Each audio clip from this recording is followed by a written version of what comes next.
नमस्कार, आप देख रहे हैं द नॉर्थ लाइन डिजिटल। मैं हूं रूहानी। डेली वेजेस के लिए एक इम्पोर्टेंट अपडेट आया है और इस अपडेट से आप ये समझ सकते हैं कि जो प्रशासन में बैठे हुए कुछ अधिकारी हैं, क्या वो संजीदगी के साथ चाहते हैं कि तमाम डेली वेजेस जो है वो रेगुलाइजेशन के दायरे में आए या नहीं आए, क्योंकि एक बड़ा फैसला यहाँ पर लिया गया है जिस पर कहीं ना कहीं फटकार जो है एक बड़े अधिकारी को लगी है जो जम्मू कश्मीर प्रशासन में बैठा हुआ है। हमारे साथ खास बातचीत करने के लिए और इस मामले की जानकारी आप तक पहुंचाने के लिए रवि हंस जी फोन लाइन पर है।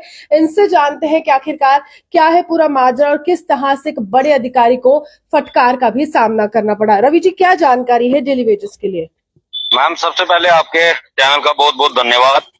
और जानकारी मैं आपको देना चाहता हूं कि आपने देखा होगा पिछले 30 साल से जो डेली वेजर के साथ लगातार शोषण हो रहा था जी। सरकारों ने तो शोषण किया क्योंकि एक उनका मोटिव समझ आता है कि वो पॉलिटिकल स्टंट जो है वो डेली वेजर को बना के रखा गया था कि हर पार्टी जब भी इलेक्शन का टाइम आता था तो डेली वेजर को इस्तेमाल करते थे एज ए वोट बैंक। हर कोई ये कहता था हमारी सरकार बना दो, हम डेली वेजर को रेगुलाइज करेंगे।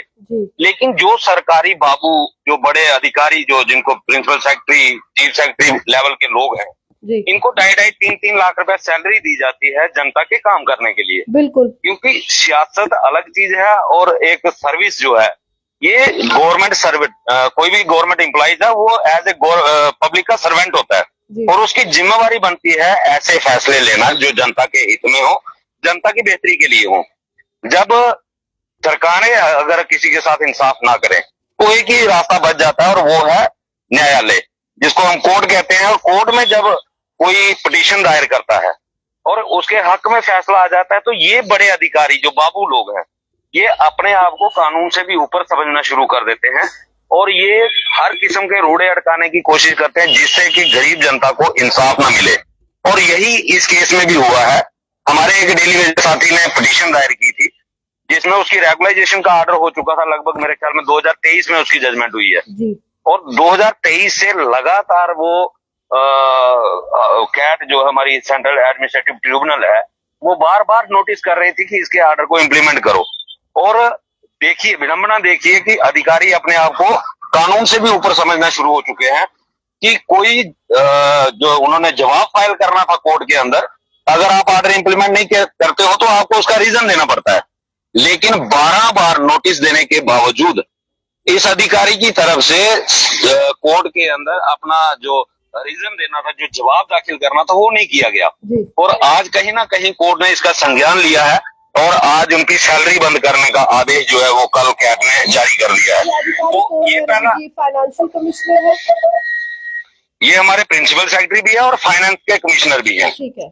और ये कुछ पहला केस नहीं, अभी आपको शायद याद होगा 3-4 महीने पहले भी 2 अधिकारियों के गैर जमानती वारंट इशू किए गए थे कैट की तरफ से। और ये बड़े सारे ऐसे केसेस हैं। जब आपने सुना होगा, मैंने 2023 में भी अपने लोगों को एडवाइस किया था कि अगर सरकार इस तरीके से नहीं मान रही है तो हमें कोर्ट का रुख भी अख्तियार करना पड़ेगा। और बहुत सारे हमारी पिटीशन लगी भी है, 4 पिटीशन से जो मैंने खुद दायर करवाई हुई है और उनमें भी एक पिटीशन का जजमेंट जो है 2 महीने पहले आ चुकी है और अभी तक उस जजमेंट को भी इम्प्लीमेंट नहीं किया गया है। तो कहीं ना कहीं अफसरशाही जो है वो अपने आप को कानून से भी ऊपर समझना शुरू कर चुकी है, जिसका नतीजा ये है कि आज इस अधिकारी की सैलरी को रोक दिया गया है। और मुझे लगता है कि जिस तरीके से कोर्ट ने संज्ञान लिया है तो ये एक अच्छा संकेत है कम से कम उन डेली वेजर्स के लिए जो कोर्ट में गए हुए हैं। और अगर इसी तरीके से कोर्ट में पिटीशनें दायर होती रही तो मुझे लगता है सरकार मजबूर हो जाएगी डेली वेजर के हक में फैसला करने के लिए, क्योंकि सरकार के पास ऐसा कोई कानून नहीं है कि आप 30 साल लोगों से सर्विसेज लो और उनको आप रेगुलाइज ना करो, क्योंकि सुप्रीम कोर्ट ऑफ इंडिया की भी जजमेंट है कि 7 साल के बाद आपको रेगुलाइजेशन देनी ही पड़ेगी। लेकिन एक बड़ा सवाल यहाँ पर निकल कर आता है कि हाल ही में आपसे बातचीत हुई थी, आपने कहा था कि जो इस विभाग के मंत्री पीएससी मिनिस्टर जावेद राणा वो मुलाकात का समय नहीं दे रहे। क्या अभी समय मिला है आपको? आगे जाकर क्या रहेगा आपका रणनीति? देखिए मैम, अब हमने अपना कार्रवाई शुरू कर दी है। पिछले 4 अगस्त को हमारा जो पहला प्रोग्राम हुआ वो विश्वनाथ से शुरू हुआ। आज हमारी रैली सांबा में थी। हमने अपने लोगों को एक्टिवेट करना शुरू कर दिया है। हमें जावेद राणा साहब ने आपके सामने सभी मीडिया चैनल्स के ऊपर उन्होंने वादा किया था कि मैं 2 डिमांडें इनकी जो है वो जल्द से जल्द पूरी करूंगा, जिसमें पेंडिंग वेजेस का इश्यू था और मिनिमम वेजेस को रिवाइज करने का इश्यू था। लेकिन वो भी झूठा साबित हुआ और उसके साथ उमर अब्दुल्ला साहब ने एक कमेटी जब 10 मार्च को हमारे ऊपर लाठीचार्ज हुआ और 11 मार्च को जब विक्रम रंधावा जी ने डेली वेजर का इशू असेंबली के अंदर रेज किया, तब उमर अब्दुल्ला साहब ने कमेटी कॉन्स्टिट्यूट की थी, जिसको 6 महीने का टाइम इन्होंने दिया था और लगभग 4.5 महीने उस कमेटी को बने हुए हो चुके हैं।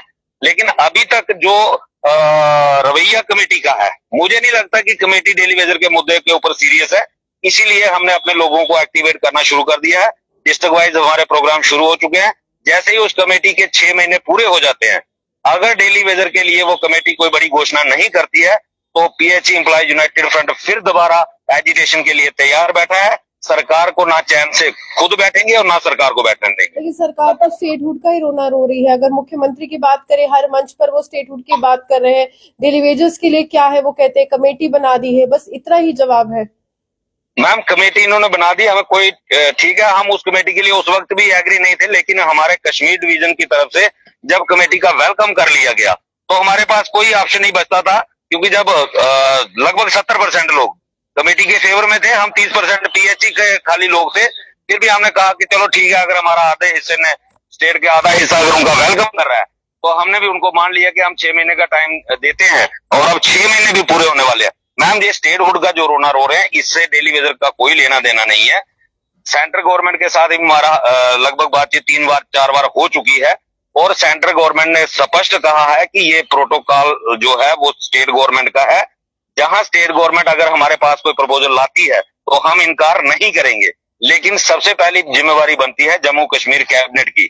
जब तक ये कैबिनेट अपनी तरफ से प्रपोजल जो है फाइनलाइज करके, डिसीजन फाइनलाइज करके सेंट्रल गवर्नमेंट तक नहीं भेजेगी, सेंट्रल गवर्नमेंट डायरेक्ट इसमें कुछ नहीं कर पाएगी। हम इसीलिए बार बार उमर अब्दुल्ला साहब से ये अपील भी कर रहे हैं, उनके मंत्रियों से भी कह रहे हैं कि आपका जो काम है वो आप करो, कैबिनेट की पावर आपके पास है। आप कैबिनेट के अंदर डेली वेजर की रेगुलाइजेशन की पॉलिसी को अप्रूवल दे करके आप एलजी साहब के पास भेजो। अगर एलजी साहब नहीं करेंगे फिर हम एलजी साहब के साथ लड़ेंगे या फिर सेंट्रल गवर्नमेंट के साथ लड़ेंगे, फिर हमारी स्टेट के साथ कोई लड़ाई नहीं होगी। लेकिन जब तक स्टेट अपना काम नहीं करेगी, हम ना एलजी साहब को क्वेश्चन मार्क लगा सकते हैं और ना ही केंद्र सरकार को क्वेश्चन मार्क लगा सकते हैं। इसलिए आज अभी सुनने में अभी हमने न्यूज देखी है कि एमएलए की सैलरी बढ़ने जा रही है। अगर एमएलए की सैलरी बढ़ाने के लिए कोई इनके ऊपर स्टेट का कोई कमी बेशी नहीं है। जब इन्होंने स्कॉर्पियो लेनी थी, स्टेट कोई रोड़ा नहीं बनी जब इनको स्कॉर्पियो लेनी थी। जब अपने लिए फॉर्च्यूनर लेनी थी, स्टेट ने कोई प्रॉब्लम क्रिएट नहीं की। जब इनको सीडीएफ बढ़ाना था तब स्टेट का कोई इशू नहीं था।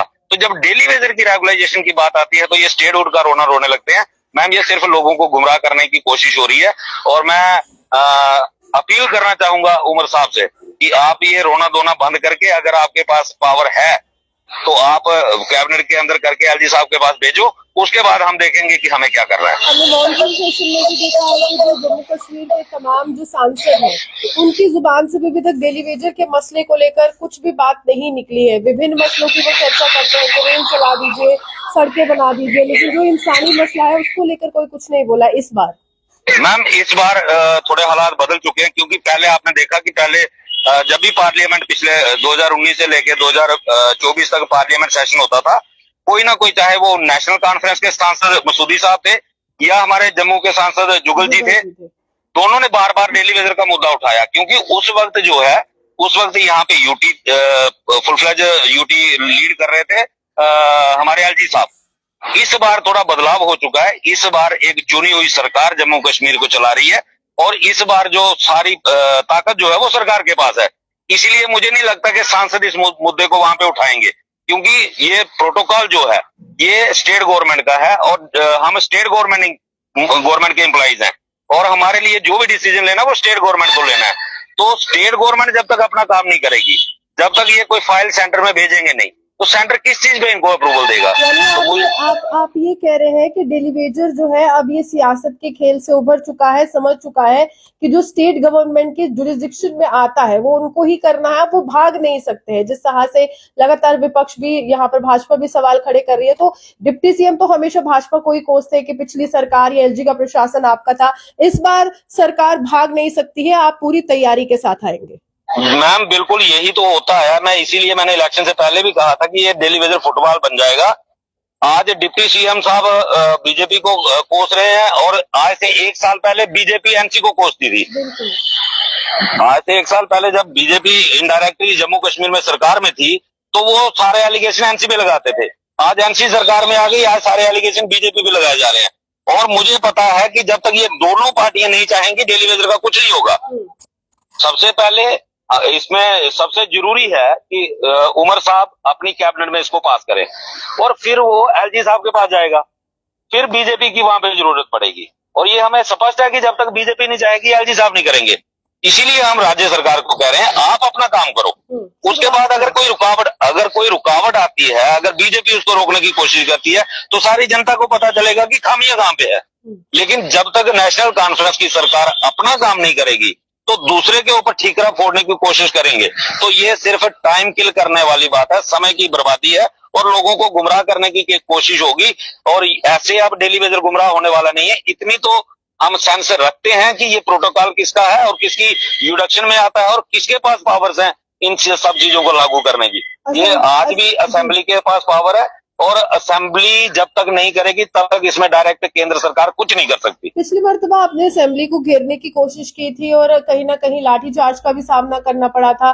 तब भी सवाल जो थे उपराज्यपाल पर खड़े हुए थे। आगामी समय भी असेंबली सेशन का है, तब तक आपकी कमेटी का भी समय पूरा हो जाएगा। इस बार फिर से कोई ऐसी ही रणनीति है आपकी? बिल्कुल मैम, रणनीति हमारा स्पष्ट है कि जब तक रेगुलाइजेशन नहीं होती, ना हम खुद चैन से बैठेंगे, ना ही सरकार को चैन से बैठने देंगे। इसीलिए हमने आज भी अपील कर रहे हैं उमर साहब से कि ऐसे हालात ना बनाओ कि जो पिछली बार बने थे। और अगर ऐसा करते हो, पिछली बार हमने असेंबली के बाहर धरना दिया था, और इस बार अगर जरूरत पड़ी असेंबली के अंदर भी घुसेंगे, तो फिर शायद सरकार के लिए बाहर मुंह दिखाना मुश्किल हो जाएगा। ये कोई बड़ी बात नहीं है असेंबली के अंदर घुस के नारेबाजी कर देना।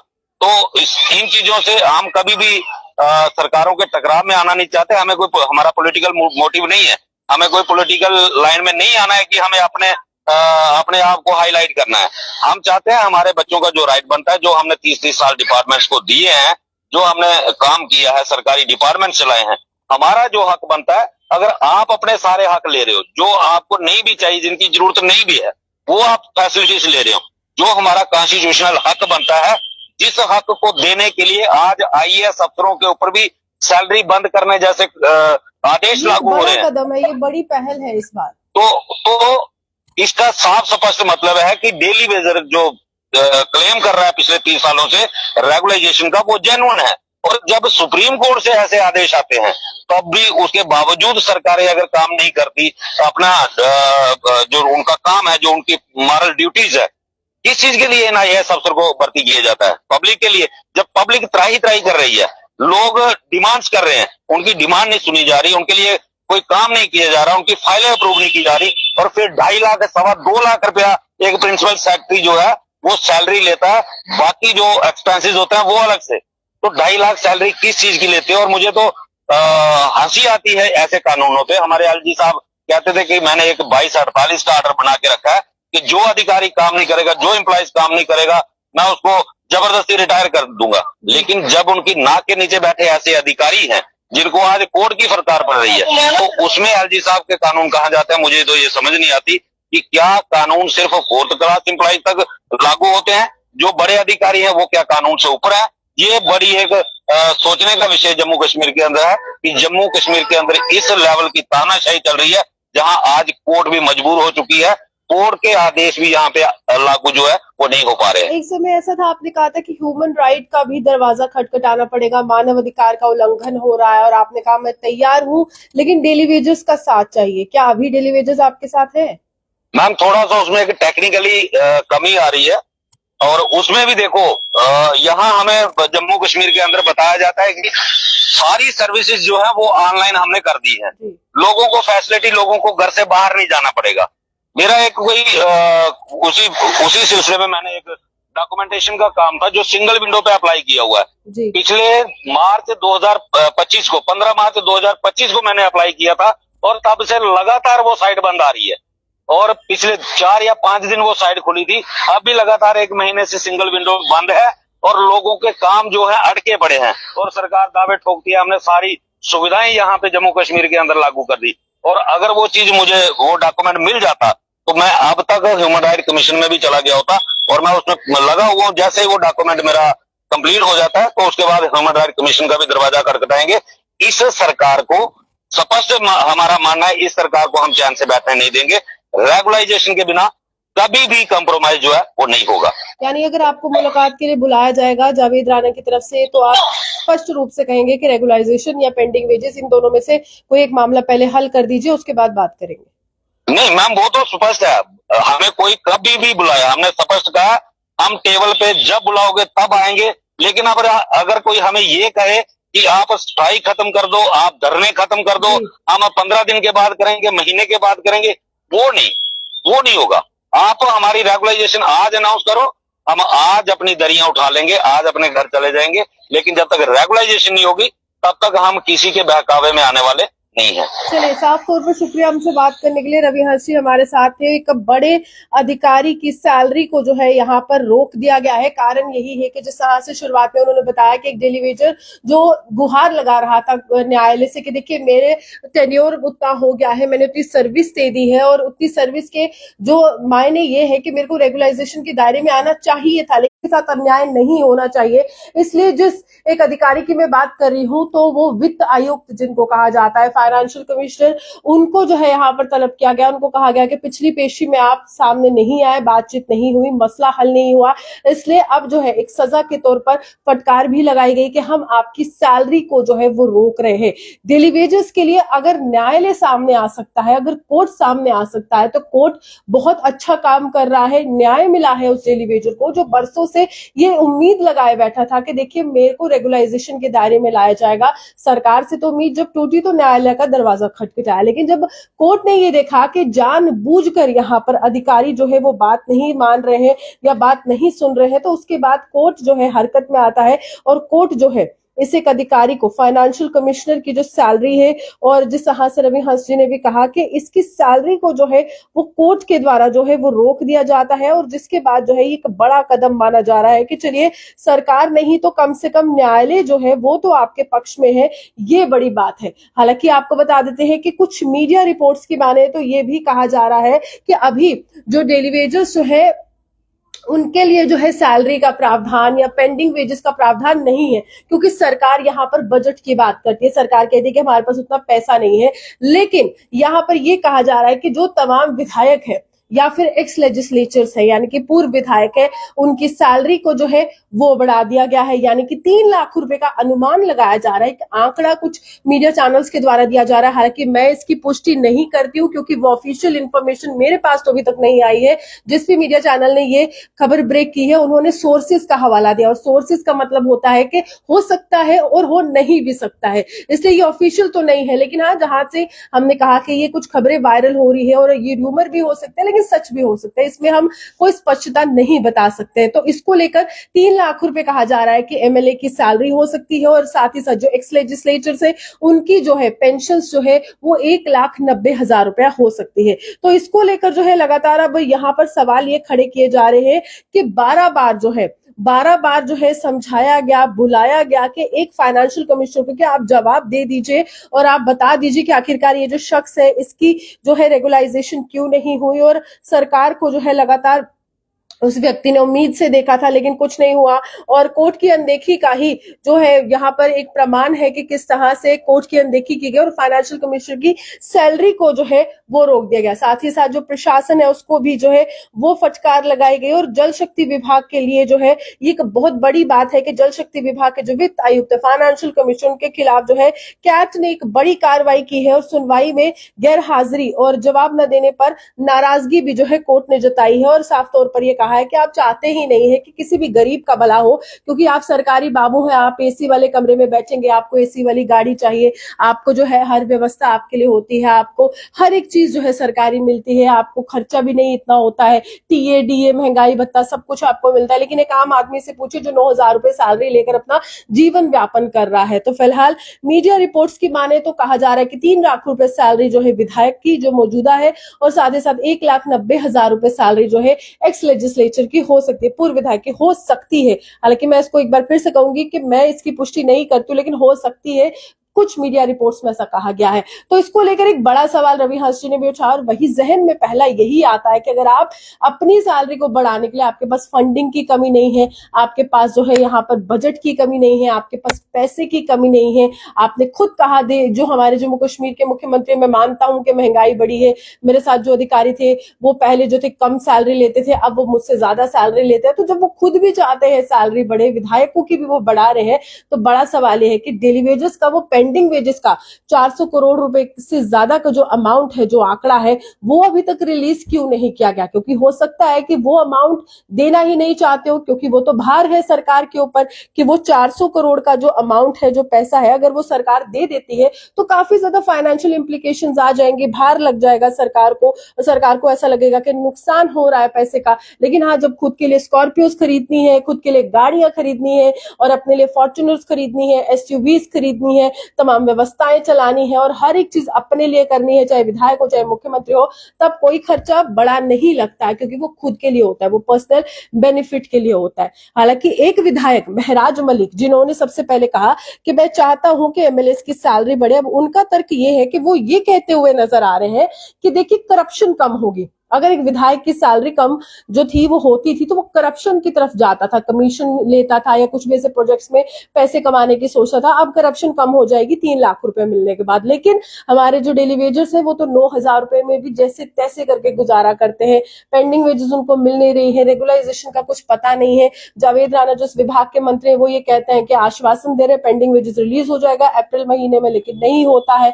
उसके बाद जो है रेगुलाइजेशन का कुछ अता पता नहीं है, कमेटी बनाकर छोड़ दी गई है। तो इसको लेकर बड़े सवाल है। और फिलहाल आज सांबा की बात करें तो सांबा में भी रवि हंस और इनकी जो पूरी टीम है, इन्होंने जो है एक बड़ा प्रदर्शन किया, सरकार को सचेत किया, चेताया कि हम सड़कों पर आने के लिए एक बार फिर से तैयार है, आपको अपना वादा याद रखना होगा। अगर कोई भी वादा भूलता है तो पीएचई के जो तमाम जो डेली वेजेस है या जो एम्प्लॉइज है, ये हमेशा जो है सरकार को सचेत करते हुए नजर आते हैं। लेकिन फिलहाल बड़ी जानकारी यह है कि आज कोर्ट को ही हस्तक्षेप करना पड़ा और फाइनेंशियल कमीशन जो यहाँ पर वित्त आयुक्त है, उनकी सैलरी को रोक दिया गया एक सजा के तौर पर, क्योंकि वो पेशी में शामिल नहीं हुए और वो सामने जवाब देते हुए क्यों नहीं नजर आए कि एक डेली वेजर जो परमानेंट होना चाहता था, जिसका समय हो चुका था परमानेंट होने के लिए, उसके लिए जो है आनाकानी करते हैं। और कई बार 12 बार जो है उसको सचेत किया गया फाइनेंशियल कमीशन को, कोई जवाब प्रशासन, सरकार या अधिकारी की तरफ से नहीं आया। इसके लिए सैलरी जो है वो फाइनेंशियल कमीशन की रोक दी गई। लेकिन रवि हंस जी ने साफ तौर पर ये कहा है कि अब जो है समय आ चुका है, कि अब समय इस प्रकार है कि हम जो है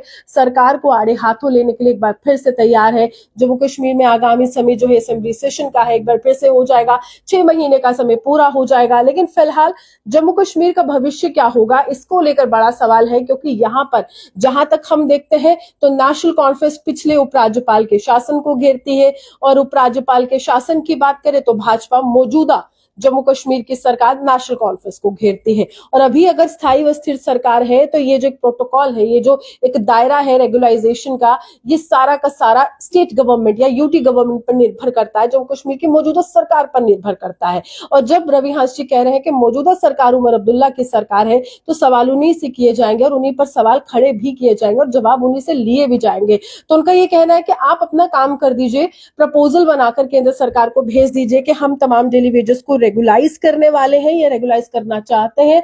अगर आगे जाकर उस एक प्रपोजल पर मोहर उपराज्यपाल की नहीं लगती है या केंद्र सरकार की नहीं लगती है, फिर हम उपराज्यपाल को घेरने का भी काम करेंगे। फिलहाल जो आपका काम है वो आप संजीदगी के साथ करिए, क्योंकि आप अगर अपना काम करना भूल जाएंगे, 9 महीने से ज्यादा का वक्त हो चुका है, जम्मू कश्मीर में उम्मीदें आपने ही जताई थी, आप मुख्यमंत्री की कुर्सी पर हैं, आप सरकार बनाकर बैठे हैं, आप ही के विधायक ज्यादा आए हैं, आप ही की पार्टी के सबसे ज्यादा विधायक आए हैं पूरे जम्मू कश्मीर में, आप ही के मंत्री हैं, सरकार आपकी है, विभाग आपके पास है, सिर्फ पुलिस जो है वो उपराज्यपाल के पास है या कानून व्यवस्था उनके पास है। तो अपना काम कीजिए। और जिस तरह से ये पूरी तरह से व्यवस्था सालों से चल रही है और भेदभाव का शिकार हमारा डेली वेजर हो रहा है, उनके लिए न्याय कीजिए, क्योंकि अब ये रिटायरमेंट के मुहाने पर आ चुके हैं और कुछ तो उम्मीद भी छोड़ चुके हैं। लेकिन जब रवि हंस जी हो और इस तरह के नेता हो तो लगातार सड़क पर आकर या फिर सड़क से लेकर संसद तक संग्राम करने की जब बात होती है तो ये नेता पीछे नहीं हटते हैं, यही जो है आवाज बनते हुए नजर आ रहे हैं। फिलहाल सरकार को सचेत कर दिया है।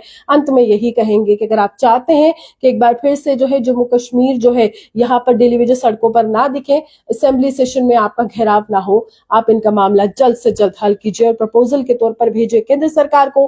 पेंडिंग वेजेस रिलीज कीजिए, मिनिमम वेजेस एक्ट की बात कीजिए और रेगुलाइजेशन के लिए क्या रोड मैप है वो जरूर बताइए। आप यूं हमारे साथ बने रहिए, देखते रहिए द नॉर्थलैंड डिजिटल। जो मिस्टर हान के नमस्कार।